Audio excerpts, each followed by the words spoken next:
Эки айдан бери өз өндүрүшүн жолго коюу аракетиндеги Ат Башы районундагы эт комбинаты азыртан эле инвесторлордун көңүлүн өзүнө бурууда. Алсак, жыл жаңырары менен ушул чакан ишкана менен жеринде таанышкан чет элдиктер баардан мурда мындагы экологиялык жактан эң таза продукциянын өндүрүлөрүнө суктанышып, эки тараптуу кызматташтарга куштар экендиктерин билдиришүүдө. Эгер бул көзөлгөндөр жүзөгө ашса, улуу Кытай менен чектеш алыскы өрөндөлөрдүн азиялык жана европалык рыноктарга чыгуусуна кеңири жол ачылмакчы. Ал эми мындай жагымдуулукта жалпысынан үстөгү 6% 80 миллион сомдук насия сарпталган ишкананын жакын арада кирешеге ээ болорунан күмөн санап кереги жок. Андан калса, каржылык колдоолор дали улантылууда. Андан кийинки ички инвесторлордун жардамы менен дагы каржыланды. Анан ушул 23-жылдын декабрында ушу пай үстөгү жок 3 миллион сом ушу кабинет министрдин эмеси менен жардам берилди. Өткөндө биз уже 13 тонна доставка кылдык. Тушенканы погранвойскага бердик, кашасын менен ушу уети менен тушенканы бердик. Кудай буюрса эми азыр дагы оборудованияларыбыз келатат. Мындай чоң өткөнгө. Кудай буюрса ошолор келсе, биз толук кандуу иштегенге даярбыз.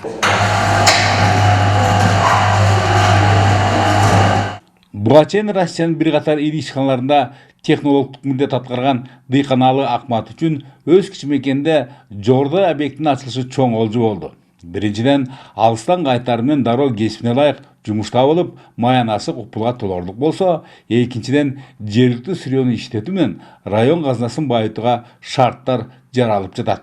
Албетте, мындай жагымдуулук кандайдыр бир деңгээлде ички жана тышкы миграцияны ооздуктоого мыкты өбөлгө. Бизге окшогон жаш адистер чет өлкөдөн окуп бүткөндөр аябай көп чындыгында. Анан жумуш орду аз болгондуктан ош жерде эле калып калышат. Кай жерде окуйсу ош жерде эле калып, ошо ойдон калып калышат. Анан мындай ишканалар ачылып атканына адистер көп тартыла баштайт. Жалпы Ат Башы элине жакшы жаңылык болуп атат. Эмне дегенде бул жерде мамлекетке да налог төлөнөт. Туруктуу 35 жумуш ордуна ылайыкталган комбинат бүгүнкү негизинен коргоо министрлиги менен кызматташып, тушенкаларын жана чүч параларын Нарын облусундагы аскер жана чек ара бөлүктөрүнө жөнөтүүдө. Ал эми жаз айларынан тарта алардын продукцияларынын даамын Ат Башы жана ага коңшулаш Нарын районундагы мектептердин жана балдар бакчаларынын тарбиялануучулары тартышмакчы. Ошондой эле эми гана тушоосу кесип жаткан ушул объекттин кызматынан пайдаланууну көздөшкөн ондогон чет өлкөлүктөр менен алакалардын түзүлгөндүгү келечек анча жаман эмес экендигин кабарлайт. Эгер бардыгы ойдогуда жүрсө, мындагы кызматкерлердин эмгек акылары азыркыдан 2,5–3 эсеге чейин көбөйөрү күтүлөт. Азыр деле биз иштеген балдардын айлыктары чыгып атат жакшынакай. Ат Башы үчүн айыл жерине ылайыктуу айлыгыбыз бар. Шүгүр да, жакшы буюрса. Кошумча маалымат иретинде учурда Ат Башы жергесинде 4 кайра иштетүү ишканасы бар экендиктерин белгилейли.